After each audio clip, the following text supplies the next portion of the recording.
So David speaks to his son. David's getting ready to hand over the kingdom. David is ready to just release the kingdom of Israel to his son Solomon. Here's a man of wisdom. Here's a man that understands trial, a man that understands obstacles, a man that knows what persecution is all about. Here's a man that can testify, I know what it is to stand in front of giants. He speaks wisdom. He speaks wisdom to his son Solomon. And he's trying to bring that wisdom of the present generation to enlarge the future generation, to let him know that if he's only able to trust God, that God is going to watch over him. Let me tell you, young man. Let me tell you, young lady, learn to trust God. Don't depend on the relationship that your parents have with God, because at one point or another, you got to develop your own personal relationship with God, because God does not have grandchildren. God only has sons and daughters. And at one point or another, you're going to come to church, and it's going to make sense.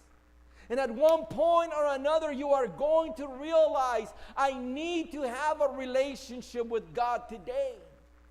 And this is what David is trying to do with his own son. David is sharing with his son Solomon. He says, God's been good to me. God's been faithful to me.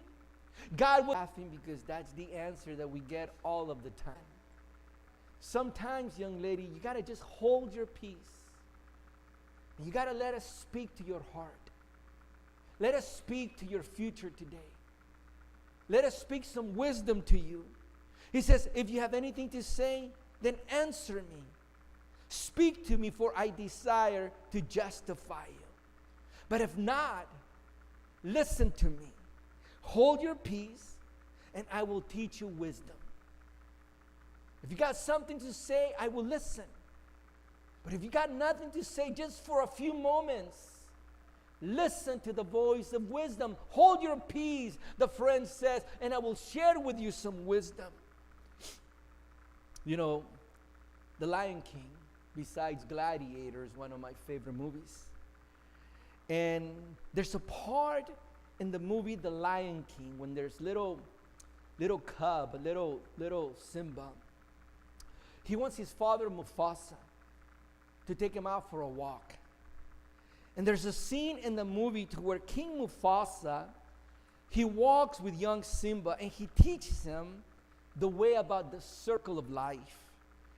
And there is a part where the father, he's instructing the son, and he's for that. They stand, and you could see the sun, and they stand over a hill. And King Mufasa tells young Simba, everything the light touches, it's our kingdom.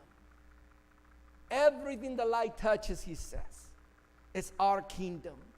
And then he says these words, a king's time as ruler rises and falls like the sun. He says like this, one day the sun will set on my time and will rise with you as the new king. All the light touches, he says, it's yours. Then young Simba says, but what about that shadowy place over there? And at that moment, King Mufasa tells the young lion, that's beyond our borders. You must never go there.